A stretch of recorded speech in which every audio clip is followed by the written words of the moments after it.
Welcome to the Advance Your Art podcast, where we talk about the journey from artist to entrepreneur and everything in between. You've worked hard to hone your craft. Now take it to the next level with tips, techniques, strategies, and routines used by successful artists to grow their businesses and careers. Now, let's get started and have some fun with your host, Yuri Cataldo.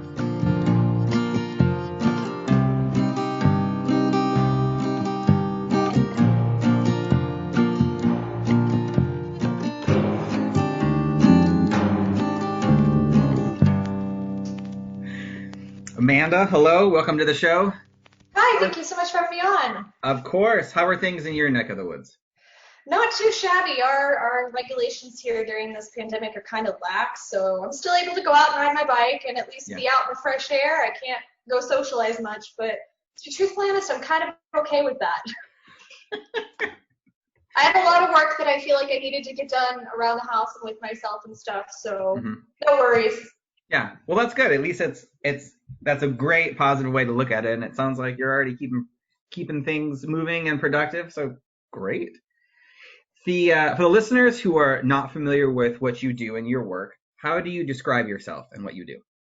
I'm a mind-body wellness coach, so my goal is to bridge the gap between mental and physical health, and I do that by meeting people, assessing them where they're at with my clients, and we talk about the happiness spectrum, which is something that most people don't really think about, but not everybody experiences happiness the same. And I kind of realized that first and foremost, I have the capacity to be extremely over the top happy giddy and also extremely depressed, rock bottom, desolate feelings. Yeah. Some people, on the other hand, like I've dated several people, I have several close friends that they can feel a little happy and a little sad, but they don't really get outside that. The important part, I think, of that is where you are when you're neutral. So do you kind of tend to be on the happier side of neutral or on the more depressed side of neutral? It's hard to control all the time, you know, how much we experience emotions, but we can control to a certain degree where we sit with those emotions, where we are in our life, where the kind of neutral is. So I do always do an assessment, and we figure out what their happiness spectrum is, where their neutral is, and then figuring out how to get higher on that. Okay. I also really like to always analyze the things that are going good in their lives, because there's a lot of different categories in our lives. And it's really easy when one of them isn't going well to focus on that. But I will say, even when I was at my darkest spot, there was always one of these categories that was at least halfway in the middle of being good and bad. So always assessing, you know, the good things, what they're doing right, and then figuring out what needs a little work and what we can do to improve that. And I do that through not only the fitness aspect, which I know scares some people, because some people are like, oh God, working out, but it doesn't have to be going to the gym and crunching or you're lifting weights or whatever. There's a lot of different ways to make that happen. So it's also figuring out what works for them. I also do it through nutrition, because there is a connection between what we put in our bodies and how that affects our minds and, of course, our physical body. And then just looking at some different lifestyle things. And this is kind of what I want to focus on today, because it's really easy when we're in where all of us are globally right now to start getting into really bad habits, to start getting into really bad ruts. And I kind of want to talk about that a little bit in just how we keep up healthy habits while we're in confinement, while we're in quarantine. It's been a challenge for me, I'll admit. It's definitely been a challenge just having your whole life changed like this. I mean, it's a challenge on a day-to-day basis to make positive decisions, even in a normal world. But where we're at now, even for people like me, you know, it's been hard. Yeah. So I definitely want to get into that. But before we do, I want to talk a little bit about you and what made you first interested in health and wellness. So yeah, when was it that you decided this was something that you really wanted to focus your time and energy and focus on?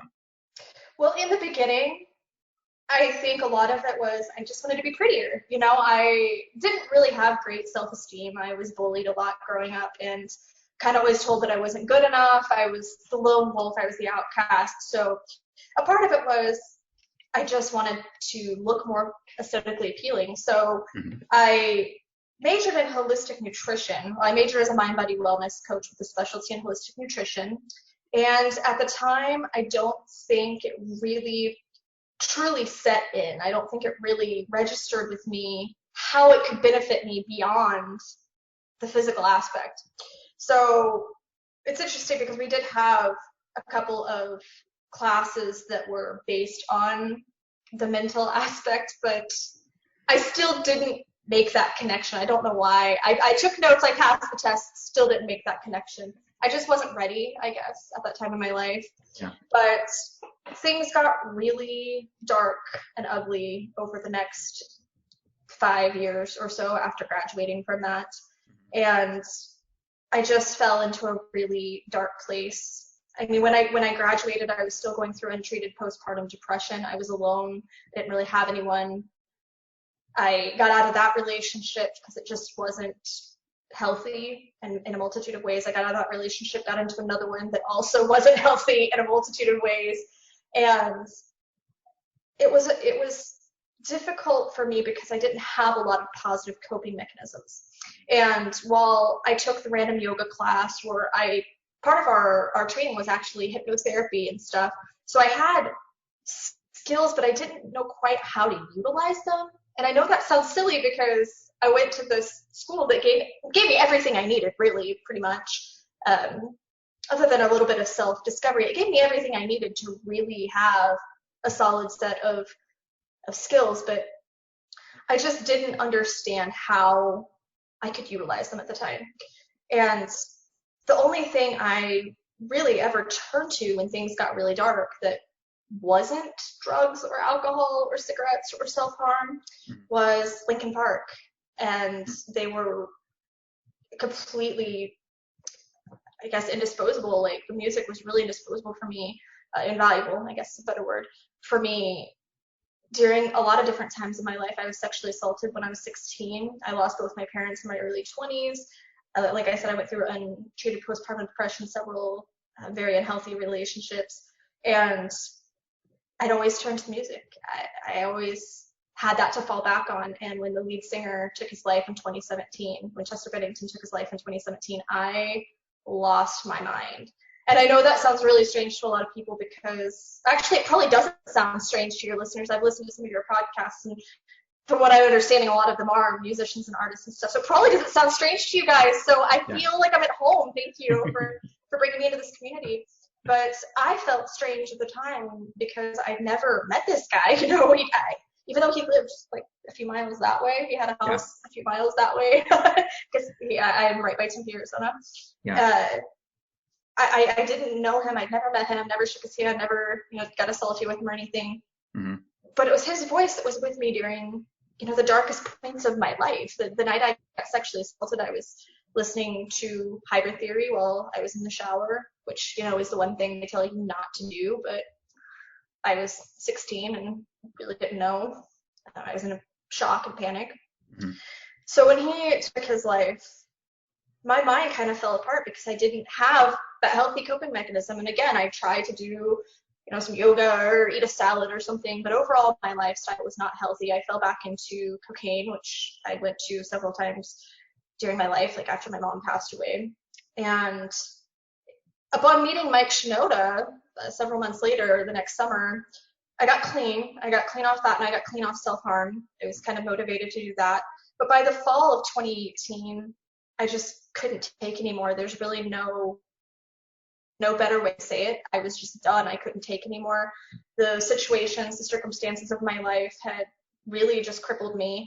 And I found myself on the ledge of a Canadian hotel room ready to end my life. And I mean, I was looking down at the roof below. Just all I could think at the time was, I hope this doesn't hurt because I don't want to hurt anymore. But I was completely ready to jump. Yeah. And it was kind of poetic because the one thing that saved me was the thing I thought I lost. Because in this Canadian hotel room, I was in Quebec. So Quebec is a French-speaking province, and they are not really huge from what I experienced in my few days there on a lot of American culture.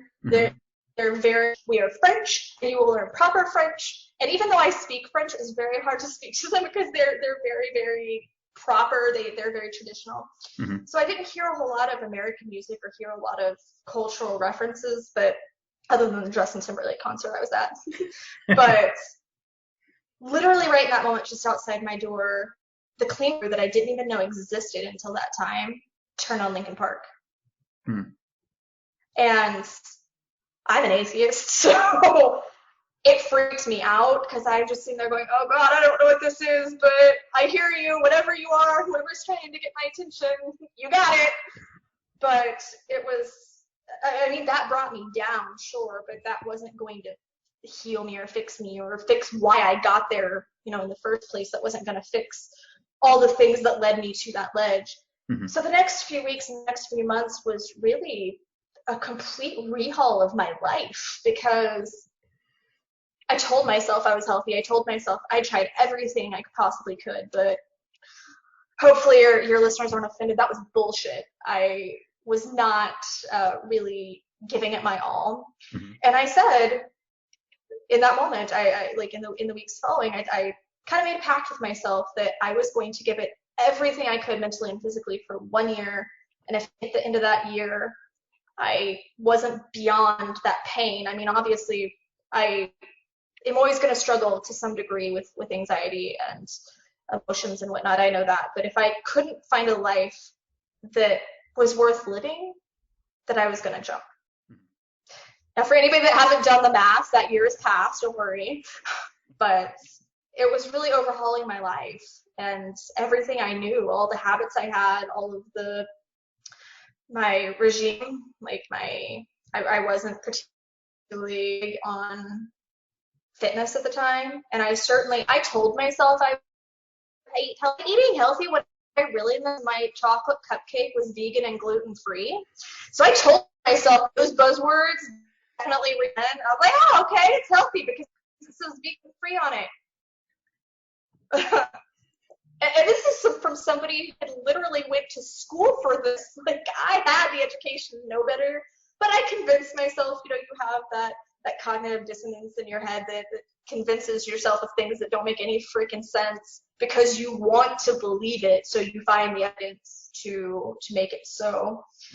But yeah, it was really, there was multiple steps, and that's kind of what my program that I'm releasing later this month is about, is walking people through those steps. It's not just about one thing. There's not one thing that's going to help you heal or help you cope with symptoms of depression. It's a multitude of things across your life. So thank you so much for sharing that. That's it's an absolutely fascinating story, and it's even a greater testament that you have been able to confront a lot of your demons and kind of lift yourself out of those through various ways. So I wonder if you could talk about some of that. So you said you made a lot of changes.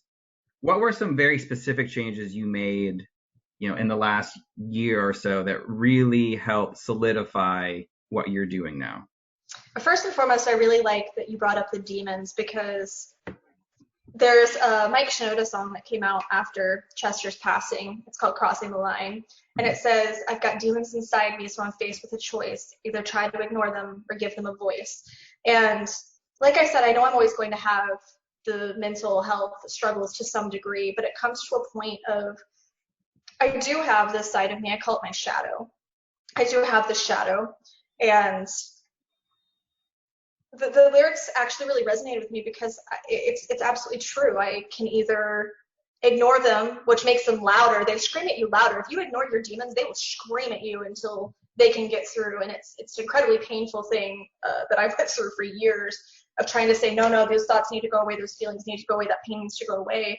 But when you really look at it and you give them the opportunity to speak, they're just afraid. That's what the multitude of depression really is. It's fear. It's fear of rejection. It's fear of not being good enough. There's a lot of things that play into that. So I just thought that was really interesting that you specifically mentioned the demons. So there were a lot of changes that were really necessary for me, and I don't even know specifically how I pinpointed each one, but one I've been vegetarian since